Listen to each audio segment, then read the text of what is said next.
వీటి గురించి మీరు అన్న వాటికి సమాధానం చెప్తారు. ఒక నిమిషం అండి, గురునాథం గారు సమాధానం చెప్తారు మీరు అడిగిన అన్నింటికి. గురునాథం గారు గుడ్ మార్నింగ్ అండి. Good morning madam. సో విన్నారు, అందరి పాయింట్ ఆఫ్ వ్యూ కూడా విన్నారు. సో ఏంటి అసలు ఏమనుకుంటుంది గవర్నమెంట్, ఏం చేయాలనుకుంటుంది అసలు ఈ అంశం పైన? ప్యానల్లో ఉన్న వాళ్ళకి నమస్కారం అమ్మా. ఈ డిఎస్సి ఏపీఎస్సి ముందు జగన్మోహన్ రెడ్డి గారికి తేడా తెలియాలి.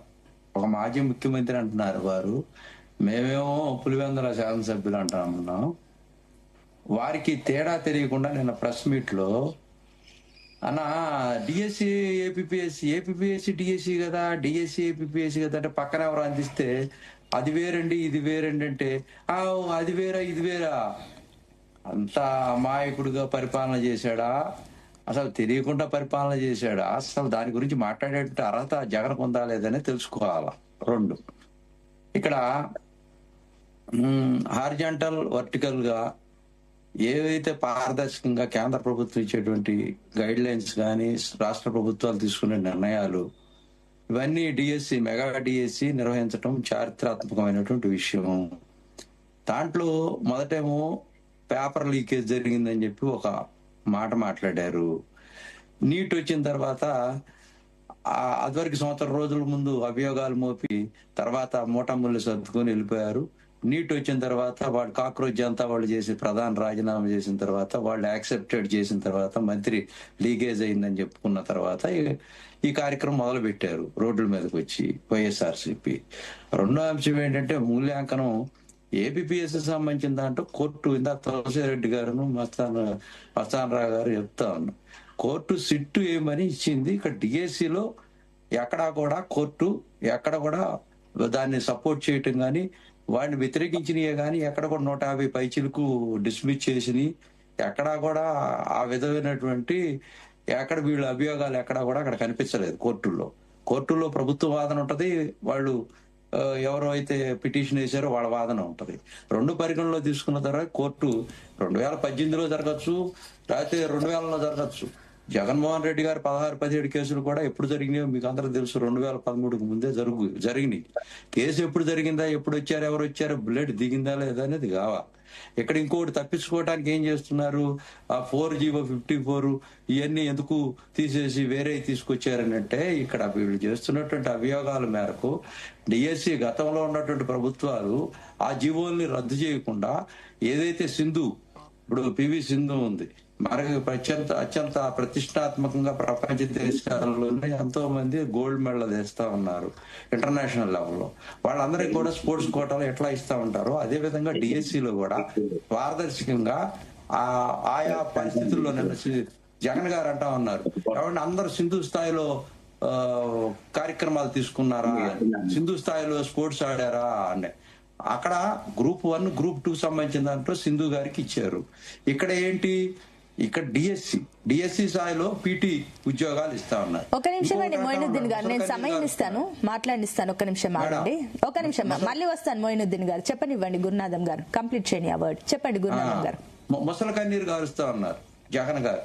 ఏమంటున్నాడు, సింధుకి ఇచ్చినటువంటి స్థాయి తేడా తెలియట్లేదు. ఒలింపిక్స్ కి లేకపోతే కామన్వెల్త్ గేమ్స్ కి ఇక్కడ లోకల్ గా జరిగేటువంటి గేమ్స్ కి ఆయా స్థాయిల్లో గ్రూప్ 1 గ్రూప్ 2లో ఎట్లా భర్తీ చేస్తున్నారో ఇక్కడ డిఎస్సిలో కూడా పీటీ ఉద్యోగాలకి అదే విధంగా చేస్తున్నారు.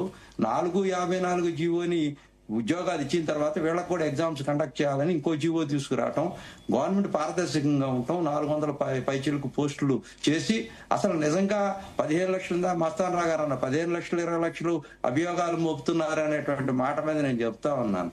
అదే కనుక జరిగి ఉంటే ఇంకో 40 పోస్టులు పెండింగ్ ఎందుకు పెడతారు? రాజకీయంగా 175 మంది ఎమ్మెల్యేలు సిఫార్సులతో చేస్తా ఉన్నప్పుడు మాకు చాలా మంది ఉన్నారు కదా ఎన్డీఏ గవర్నమెంట్ లో, ఇటు పవన్ కళ్యాణ్ కానీ అటు బీజేపీ కానీ వీళ్ళందరూ మేము 40 కూడా చేసేసుకోవచ్చు కదా అవినీతి చేద్దాం అనుకుంటే. ఇవన్నీ బోడిగుండికి మోకాలికి ముడి పెడతా ఉన్నారు. మొగుడు కొట్టి మోసాలకు ఎక్కినట్టుగా జగన్మోహన్ రెడ్డి గారు అదిగో దొంగ అంటే ఇదిగో దొంగ అన్నట్టుగా లోన ఇంట్లో మొగుడు కొట్టి రోడ్డు మీదకి వచ్చి నన్ను కొడుతున్నాడని అరిచిందంట. అట్లా ఉంది ఇక్కడ వ్యవస్థ అంతా కూడా. ఎట్లా ఇది ఇప్పుడు పారదర్శకంగా మూల్యాంకాలని మేము ఫైనల్ ఎగ్జామ్స్ ప్రిలిమినరీ వాడు కండక్ట్ చేస్తే మేము ఇది చేసాము, కొబ్బరికాయ కొడితే గుమ్మడికాయ మేము కట్టామని చెబుతున్నాడు జగన్మోహన్ రెడ్డి గారు.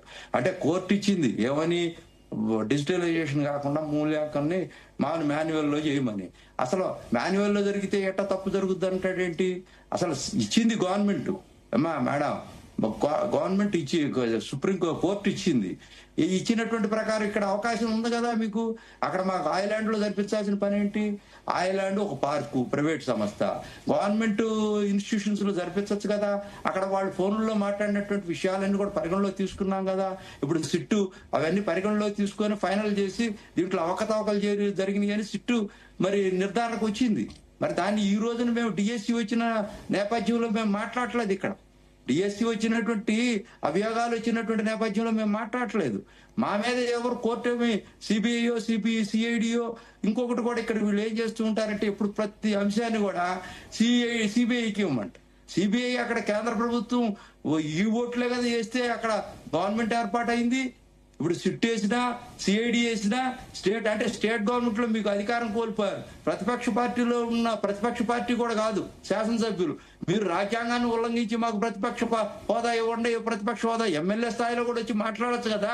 నీకు జనం ఇవ్వలేదు తీర్పు, అంటే ముఖ్యమంత్రిగా నీకు ఇవ్వలేదు కాబట్టి చంద్రబాబు నాయుడు గారు దిగిపో నేను ఎక్కుతాను, నువ్వు దిగిపో నేను ఎక్కుతానంటే కుదురుద్దా చట్టం? అసలు ఎంత నవ్విపోదురు కదా నలుగురు అన్నట్టుగా ఉంది వీళ్ళ బాధనంతా కూడా. ఇప్పుడు మొగుడు కొట్టి మోసాలకు ఎక్కినట్టుగా కాకుండా ప్రతిదీ దొంగ అంటూ చేస్తూ పోతున్నటువంటి వ్యాఖ్యానాలు మనం చూస్తూనే ఉన్నాం. నిన్న జగన్మోహన్ రెడ్డి గారు ఎంత దారుణం అండి. అసలు ఏపీఎస్సీ డిఎస్సి అంటే అసలు నవ్వుతా ఉన్నారు.